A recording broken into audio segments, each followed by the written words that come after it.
40వ అఖిల భారత తపాలా table tennis tournament ప్రారంభమైంది. తపాలా శాఖ ఆధ్వర్యంలో నిర్వహిస్తున్న ఈ టోర్నమెంట్ ను Andhra Pradesh circle chief post master general BV Sridevi ప్రారంభించారు. MBP colony S3 sports arena వేదికగా ఈ రోజు నుంచి 14వ తేదీ వరకు ఈ పోటీలు నిర్వహిస్తారు. దేశంలోని 14 రాష్ట్రాలకు చెందిన 121 మంది క్రీడాకారులు ఇందులో పాల్గొంటారు.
All India Postal Table Tennis Tournament, which is being held in Visakhapatnam, 10వ తారీఖు నుంచి 14వ తారీఖు వరకు.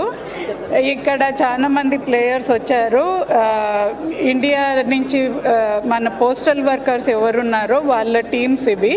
డిపార్ట్మెంట్లో పనిచేస్తూ వాళ్ళు స్పోర్ట్స్ కూడా ఆడుతుంటారు, వేరే వేరే ఆటలు ఆడుతుంటారు. ఇక్కడ మనము టేబుల్ టెన్నిస్ టోర్నమెంట్ పెట్టాము.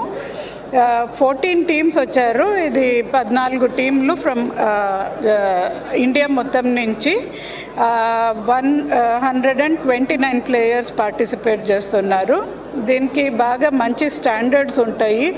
Andhra Pradesh professional table tennis association నుంచి మేము సపోర్ట్ తీసుకుంటాము ప్రొఫెషనల్గా కండక్ట్ చేసేకి. పోటీ పడతారు ఇండివిజువల్ కేటగిరీలో, డబుల్స్లో, టీమ్ కేటగిరీ. ఇది 10 నుంచి 14వ తారీఖు వరకు. 14వ తారీఖు క్లోజింగ్ సెరమనీ ఉంటుంది, వేర్ ఆల్ ద ప్లేయర్స్